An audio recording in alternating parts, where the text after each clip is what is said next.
2024 সালের গণ অভ্যুত্থান ঘিরে সহিংসতায় ছাত্র জনতার হতাহতের পাশাপাশি পুলিশের স্থাপনায় হামলা, অগ্নিসংযোগ ও পুলিশ সদস্য হত্যার একাধিক ঘটনা ঘটে। কিন্তু এসব ঘটনা তদন্তে ছিল না অন্তর্বর্তী সরকারের সংকেত। 1.5 বছর পর নতুন সরকার এসব ঘটনার তদন্তে গ্রিন সিগন্যাল দিয়েছে, এমন খবর প্রকাশিত হয়েছে ঢাকার বিভিন্ন পত্রিকায়। এর মধ্যে নিহত পুলিশ কনস্টেবল আব্দুল মজিদের স্ত্রী শাহজাদি বেগম দুঃখ প্রকাশ করে বলেছিলেন, পুলিশ ভাইয়েরা মারা গেলেও তাদের নিয়ে কোনো খবর হয় না। আমার স্বামী আন্দোলনে অংশ নেননি, থানা ভবনের ভেতরেই তাকে হত্যা করা হয়। তদন্তের অগ্রগতি না হয় পুলিশের ভেতরে ক্ষোভ তৈরি হয়েছে, যদিও কেউ প্রকাশ্যে কথা বলতে চান না। এদিকে অবশেষে যখন পুলিশ হত্যার বিচারের সম্ভাবনা দেখা দিয়েছে, তখন এনসিপি এবং ডাকসু নেতাদের মন্তব্য যেন বলছে পুলিশ হত্যার বিচার অর্থ জুলাই মুছে ফেলা। কিন্তু একই সময়কালে দুই ঘটনা কি আদতেই একটি আরেকটির প্রতিপক্ষ?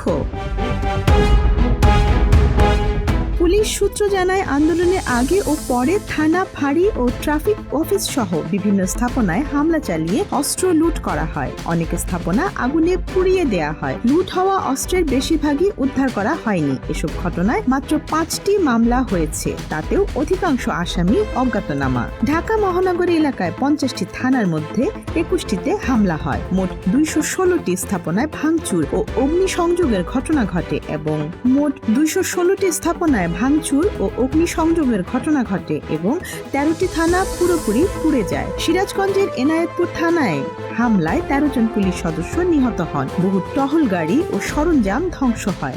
বিভিন্ন সময় আওয়ামী লীগ সমর্থকদের থেকে এমন দাবিও ওঠে, জুলাই আন্দোলনের সময় শত শত পুলিশ সদস্য নিহত হয়েছে। জাতিসংঘের মানবাধিকার সংক্রান্ত এক প্রতিবেদনে আন্দোলনকালীন সহিংসতায় 44 জন পুলিশ সদস্য নিহত হওয়ার কথা উল্লেখ করা হয়েছে। এমন তথ্য কূটনৈতিক সূত্রে জানা গেছে। বাংলাদেশ পুলিশ সদর দপ্তর আনুষ্ঠানিকভাবে জানিয়েছিল 44 জন পুলিশ সদস্য নিহত হয়েছেন। তবে পুলিশের ভেতরের একাধিক কর্মকর্তা অনানুষ্ঠানিকভাবে বলছেন প্রকৃত সংখ্যা আরো বেশি হতে পারে। সংখ্যা নিয়ে সন্দেহ, তদন্তের বিশ্বাসযোগ্যতা ও রাজনৈতিক বয়ান, এই দুই ক্ষেত্রেই প্রভাব ফেলছে।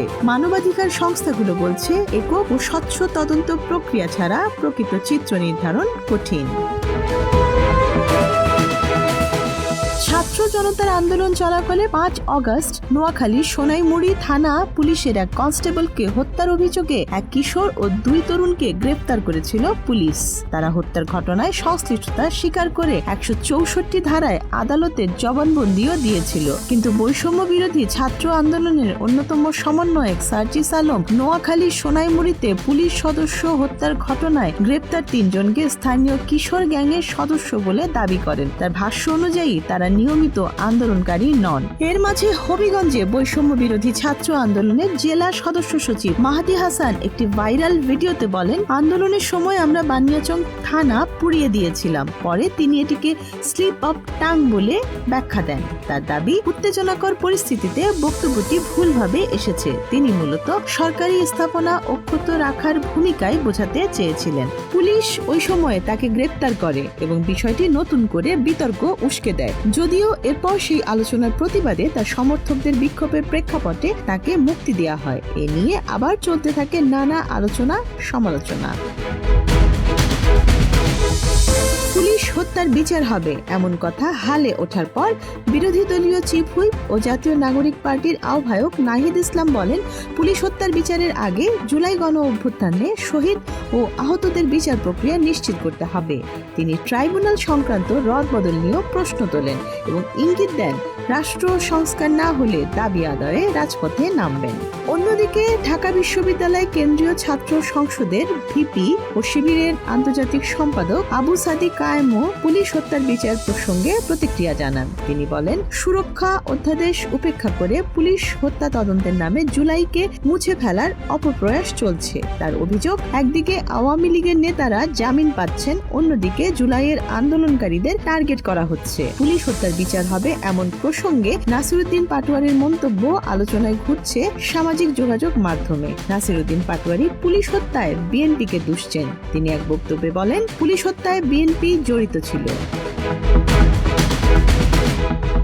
প্রতিক্রিয়া পর্যবেক্ষণ করে বোঝা যাচ্ছে এনসিপি ও তাদের মিত্র সংগঠনের অংশ ডাকসু ভিপি ও শিবির ঘনিষ্ঠ মহল বৈষম্য বিরোধী আন্দোলনের কিছু সমন্বয়ে পুলিশ হত্যার বিচারের পথ খুলে যাওয়ার সিদ্ধান্তকে স্বাগত জানাননি। তাদের মূল আপত্তি বিচারের অগ্রাধিকার, সুরক্ষা অধ্যাদেশের ব্যাখ্যা এবং জুলাই বয়ানের রাজনৈতিক গুরুত্ব।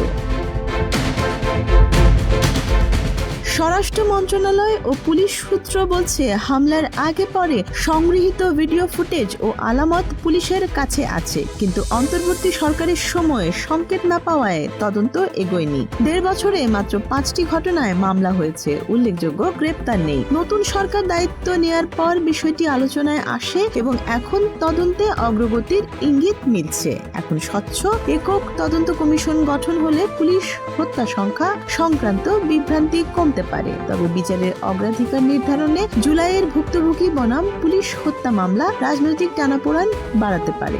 রাজপথ বনাম আদালত রাজনৈতিক শক্তিগুলোর অবস্থান কঠোর হলে পরিস্থিতি আবার উত্তপ্ত হওয়ার আশঙ্কা আছে। পুলিশ হত্যা ও থানা অগ্নিসংযোগের ঘটনাগুলো নিছক আইন শৃঙ্খলার বিষয় নয়, এগুলো এখন রাজনৈতিক বয়ান, নৈতিক অগ্রাধিকার এবং ক্ষমতার পুনর্বিন্যাসের প্রশ্নে রূপ নিয়েছে। নিহতের সঠিক সংখ্যা নির্ধারণ থেকে শুরু করে দায় নিরূপণ সবকিছুই নির্ভর করছে স্বচ্ছতা, নিরপেক্ষতা ও আইনের শাসনের ওপর। তদন্ত শুরু হলে পুলিশ হত্যার প্রেক্ষাপট সামনে আসবে, আর এসব তথ্য উন্মুক্ত হলে রাজনীতিতে তা কি প্রভাব ফেলবে তাই এখন দেখার বিষয়। Desk report, Dhaka express.